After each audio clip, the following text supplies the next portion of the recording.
और आइए आगे बढ़ते हैं, आपको बताते हैं नीट मामले में सुप्रीम कोर्ट का एक बड़ा फैसला आया है। काउंसलिंग पर रोक से सुप्रीम कोर्ट का इनकार है।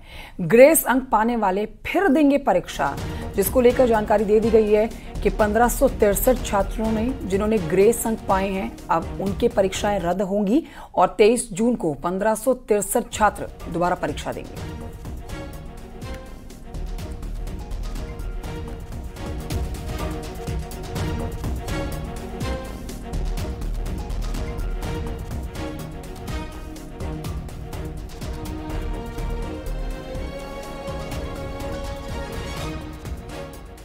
इस मार्क्स का इशू कोर्ट ने कंसिडर किया है और उसमें ये कोर्ट ने ये बोला है कि कोर्ट एनटीए ने आके क्लैरिफिकेशन दिया है, कमेटी बनाई जिसके बेसिस पे कोर्ट ने ये बोला है कि ठीक है, जितने भी स्टूडेंट्स ने जिनको ग्रेस मार्क्स अवार्ड हुए हैं ये सब दोबारा से अपीयर होंगे 23 जून को और इनका रिजल्ट 30 जून को डिक्लेयर किया जाएगा।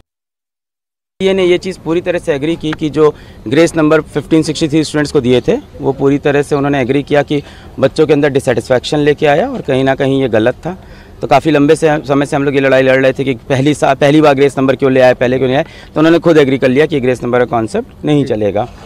अब उनका ये प्रपोजल था कि इन 1563 स्टूडेंट्स को हम ऑप्शन देते हैं दूसरी बार एग्ज़ाम देने का, प्रॉबेबली 23 जून को।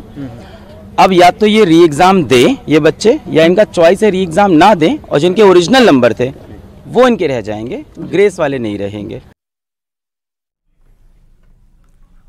वहीं इस पूरे मामले पर केंद्रीय शिक्षा मंत्री धर्मेंद्र प्रधान का बयान सामने आया है। धर्मेंद्र प्रधान ने क्या कुछ कहा, सुनिए।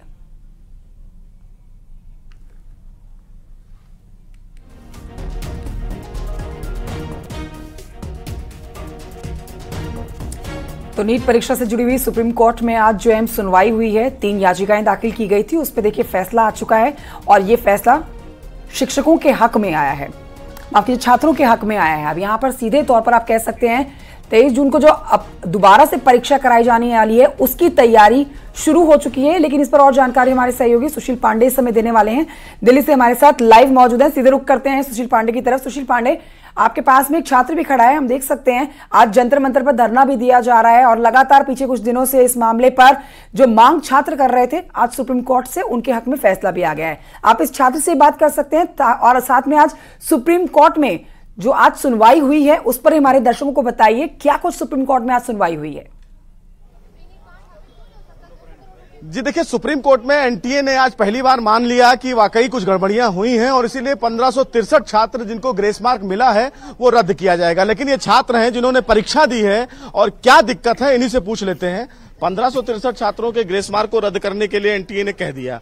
आप परीक्षा दिए थे, कितना मार्क आपको मिला? सर मेरे 650 नंबर हैं, जहां हम पिछले साल तक 650 नंबर को पेडेस्टल पर रखते थे। 640 650 नंबर वाले से जूनियर्स आके पूछते थे कि हम इतने नंबर कैसे लाएं। वहां हमें आज कॉलेज नहीं पूछ रहा है कि मेरी 30,000 रैंक है, जहां मेरी 7-8 हजार रैंक आनी चाहिए थी, मेरी 30,000 रैंक है। मुझे पूरे स्टेट में तो छोड़ दो, आप पूरे इंडिया में कहीं कॉलेज नहीं मिलेगा। अब अगर हम उन 1563 बच्चों को हटा भी दें तो हमें तो जस्टिस नहीं मिला। अब वो जो पेपर लीक करके जो डॉक्टर बन रहे हैं, क्या वो हमारे देश के फ्यूचर को आगे बढ़ाएंगे? क्या वो हमारे देश के लिए अच्छा काम करेंगे? हम जो डिजर्विंग कैंडिडेट्स हैं, हमें अगर मेडिकल कॉलेज में सीट नहीं मिलेगी तो ये कैसा जस्टिस है? गवर्नमेंट को इसमें स्टेप लेना पड़ेगा। रीनीट दोबारा से ये एग्जाम होना चाहिए, क्योंकि ये मुद्दा भटकाया जा रहा है 1563 बच्चों की तरफ, जबकि ये बहुत बड़ा स्कैंडल है। ये पूरा रिजल्ट मैन्युफैक्चर्ड है, एनटीए भी इसमें मिला हुआ है, वरना ऐसा आज तक कभी नहीं हुआ कि 2 दिन के लिए विंडो ओपन हो, 10 दिन बाद विंडो क्लोज होने के 10 दिन बाद दोबारा से रजिस्ट्रेशन के लिए। अब जो बच्चा 2 साल से 3 साल से प्रिपेयर कर रहा है, क्या वो विंडो क्लोज होकर दोबारा रीओपन होने का वेट करेगा? काउंसलिंग शुरू हो जाएगी तो शुरू हो गई। हाँ, काउंसलिंग 6 तारीख से शुरू हो रही है। 8 तारीख को सुप्रीम कोर्ट की हियरिंग है दूसरी। अब एक बार काउंसलिंग शुरू हो गई तो हमारे फैसला को हमें जस्टिस कौन दिलाएगा? क्या आप उस काउंसलिंग को रद्द करके हमें तो हमारा दोबारा से एग्जाम करवाओगे? और उसके बाद मान लो अगर 8 तारीख को हमारा रीनीट अनाउंस भी होता है तो 8 तारीख के बाद एटलीस्ट 24 लाख बच्चों का करवाने के लिए 1 महीने की प्रिपरेशन तो चाहिए एनटीए को भी। और उस 1 महीने के बाद फिर रिजल्ट आने में 1 महीना, काउंसलिंग शुरू होने में 1.5 महीना, हमारा एडमिशन कहाँ जाके होगा? हमें कब कॉलेज मिलेगा? हमें तो जस्टिस नहीं मिल रहा है। जस्टिस तो सिर्फ उन्हें मिल रहा है जिन्होंने पेपर लीक करवा के। ऐसे तो आपको अनाउंस कर देना चाहिए कि पेपर खरीद लो, फिर तो ये एग्जाम सिर्फ उनके लिए है जिनके पास पैसे हैं और जिनके पास पावर है। मेंटली प्रेशर भी आप लोग झेल रहे होंगे। और ऑब्वियसली हमें पता है, मेरा ये तीसरा अटेम्प्ट था। एक ड्रॉपर के ऊपर जितना प्रेशर होता है वो हम जानते हैं, हमें भी पता है, हम 3 साल से प्रिपेयर कर रहे हैं, हमें पता है स्टेटिस्टिक्स क्या है इस एग्जाम की। अब आप एकदम से 2-3 टॉपर से 67 टॉपर बना दोगे तो हमें नहीं पता क्या कि कैसे होता है एग्जामिनेशन, क्या मोरल ऑफ कंडक्ट है, क्या एग्जामिनेशन का। अब इतना भी अब लोग बोल रहे हैं कि लेवल कम था, एग्जामिनेशन का लेवल कम नहीं था, कहीं से भी लेवल कम नहीं था, सेम लेवल था एग्जामिनेशन का। लेकिन आप सुशील इनसे पूछ सकते हैं कि एनटीए ने इस पर कहा था कि भाई 1563 जिन बच्चों का री एग्जाम होना है उन्होंने ही अपनी आपत्ति दर्ज कराई है, बाकी जो लाखों यहां पर स्टूडेंट्स ने एग्जाम दिया था उनको कोई आपत्ति नहीं है केमिस्ट्री के। फिर उसके बाद उन्होंने कल वाले एफएक्यू में एक सवाल पूछा जा रहा है कि 1563 बच्चों का जो ग्रेस मार्क है, ग्रेस मार्क की ही बात बार बार कही जा रही है कि ग्रेस मार्क गलत तरीके, ये मुद्दा भटकाया जा रहा है पेपर लीक से। ये पूरा जो मुद्दा है ये पेपर लीक का है, वरना ये कम से कम 15 से 20 हजार बच्चों का मुद्दा है, वरना इतनी रैंक इन्फ्लेशन हमने किसी साल में नहीं देखी। आप देखिए 2015 में सुप्रीम कोर्ट ने बोला था कि एक बच्चे के साथ भी अगर अनफेयर हुआ है तो पूरा एग्जाम दोबारा करवाना चाहिए। अब इस साल 610 पिछले साल कट ऑफ थी, 610 से लेके इस साल 660 कट ऑफ है। 610 से 660 के बीच में कम से कम 50,000 बच्चे हैं और इन 50,000 बच्चों के साथ इनजस्टिस हो रहा है।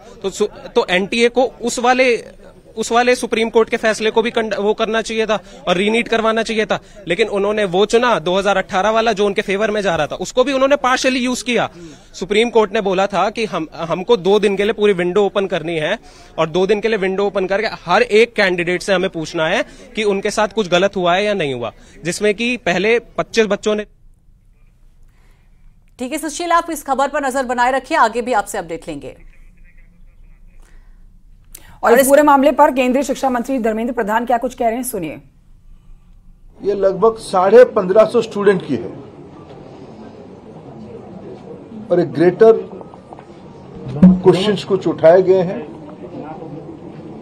सरकार उसकी सामना करने के लिए, उसको संतुष्टि के साथ बच्चों को उत्तर देने के लिए बहुत प्रामाणिकता के साथ खड़ा है। स्पेसिफिक घटना जो आए हैं उसको सरकार गंभीरता से लिया है। एकेडमिशियंस की कमेटी बनी है, उन्होंने कुछ रिकमेंडेशन किया है,